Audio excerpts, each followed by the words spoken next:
everybody, and welcome back to another episode of the Fully Charged Gardener. Thank you very much for tuning in again. I really do appreciate it.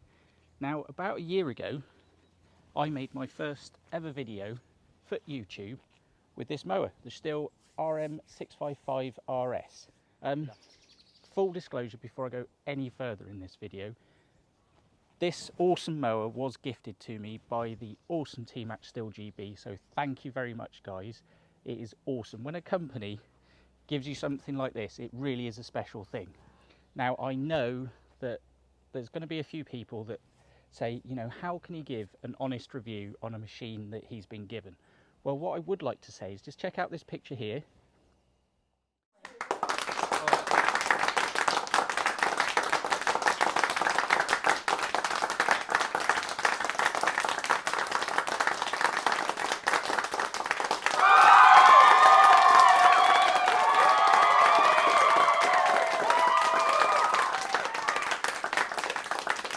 So using this mower, I won the ALIT International Creative Stripes competition. I think I might have mentioned that a few times over the last couple of weeks, but I'm very proud of that achievement. That's taken 4 years of hard work to win that competition.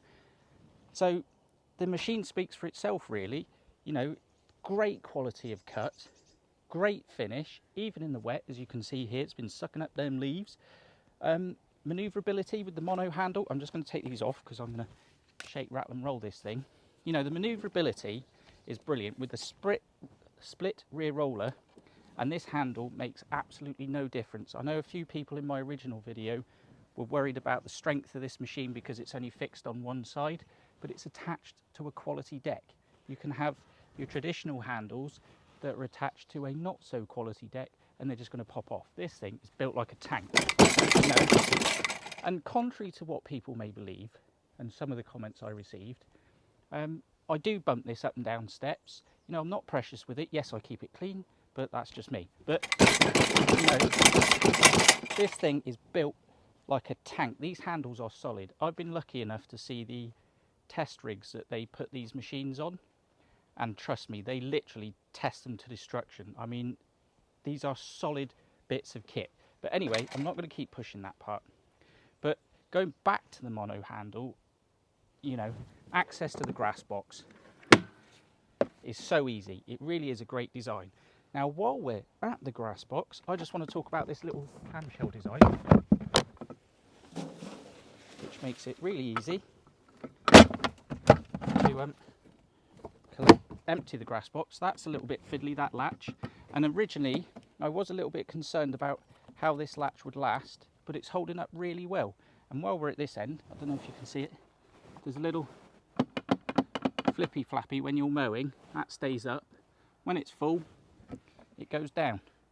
Don't ignore it when it's gone down and think you can go a bit further, because it really is full. It packs it in. But as you can see, you know, great access. None of this, you know, some mowers you have to do that and then come back round the other side of the thing to get the bag, and it's just a pain in the ass. But that's a brilliant design.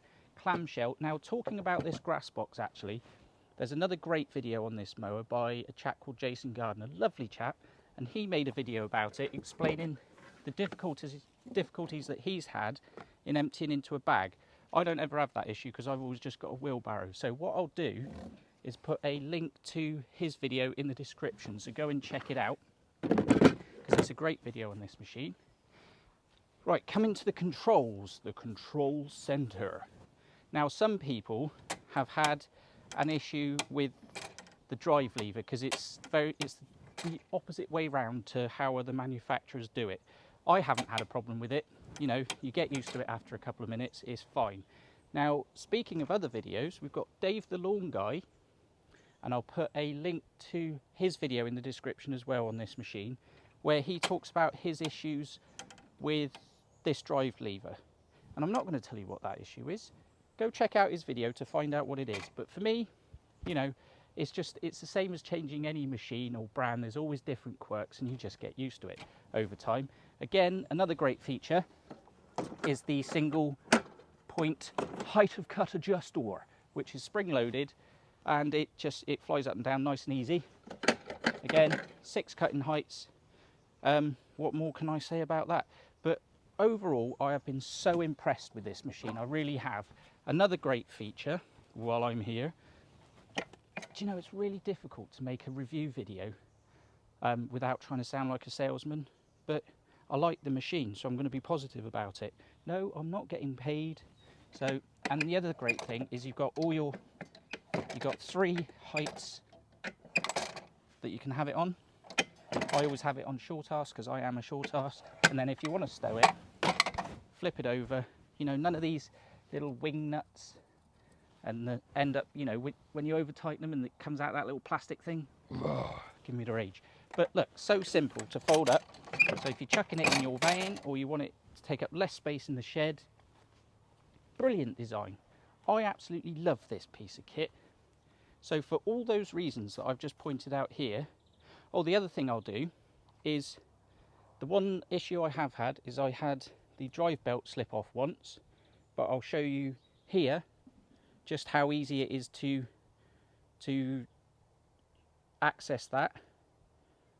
I don't know how good my editing's going to be in this. I should have filmed this afternoon. This morning's not a good time to do videos. I need more coffee. But yeah, so I'll show a little clip here of how easy it is to get to the drive belt and the gearbox. Now, I did mention that my belt popped off, so I just want to show you how easy it is to get access to the belt on here. Just like that, pop the cover off, you can put your belt back on, or if you need access to the gearbox for anything at any time, it's just like that. It's so simple, and then we just line this cover back up. It takes longer to get the cover back on than off, and then pop it back on, job done, and you're off mowing again. Yeah, so that's how easy it is to access the gearbox. The other thing I'll show you is just how easy it is to flip the machine up to check the blades and stuff, just to demonstrate how easy it is to get access to the deck on this machine as well, very quickly. And another thing that's always important to remember is to disconnect the spark plug whenever you're going near the cutter deck. So we flip the lever on the handle like so, hand under the front,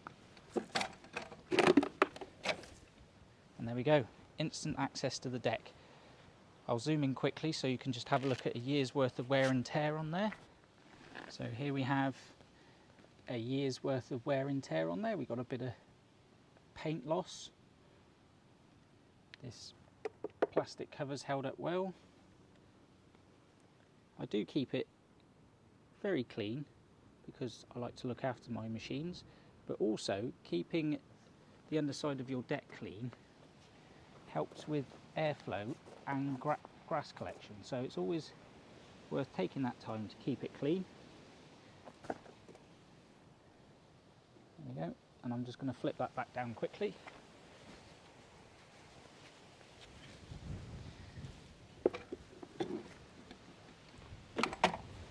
Never tilt the machine back on the grass because any fuel that does spill is going to scorch your lawn. We'll put the spark plug back on just like that, and then it's always worth leaving the machine to settle after doing that so that the oil all settles back down, and then always check your oil levels after tilting it just to make sure you haven't lost any oil and your machine's going to run dry. But another great feature. So there we have it. Awesome piece of kit. Now with this grass box and the airflow, as you've seen here, we've got wet leaves, wet grass. It performs beautifully in the wet. I know some people have said about the speed of the machine and it's not fast enough for them. I've only got little legs and it is more than fast enough for me. I'm not in a hurry. I'd rather focus on quality of finish rather than just boshing it out and leaving a right mess. So speed for me is not an issue. Now, some people were saying about their experiences with the non-ribbed smooth roller slipping. It's a smooth roller. It slips a little bit. First world problems. Sometimes I have to give it just a little push. But, you know, on this slope here it was fine. I think you've got to be working on some pretty steep ground to be struggling with the flat roller, to be perfectly honest. I mean, some guys are just damn lazy.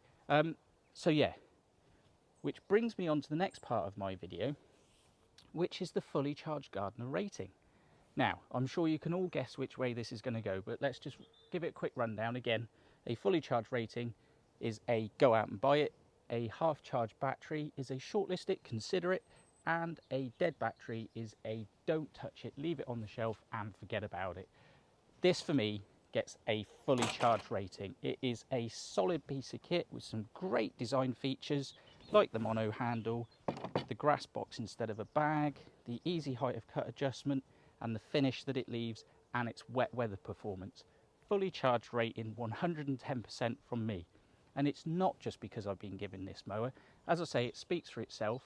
It has helped me achieve a prize-winning lawn. Did I mention that I won the 2020 Alec Creative Stripes competition? Anyway, sorry about that. So I think what we need is a bit of a montage of this working. I'm going to stick it in some scruffy grass. I've already done the wet leafy bit for you, so I'll show some more of that if I can. But yeah, it's just a brilliant piece of kit. So once again, and this is quite a special one because we're a year into the channel now, once again, thank you so much for tuning in again. I really do appreciate it. Thank you to everybody who's taken the time to watch my videos, who's taken the time to subscribe to the channel, who's taken the time to leave a comment. I really do appreciate it. So thank you very much to everybody out there, and stick around for more content. See you in the next one. Cheers. Hopefully that all recorded.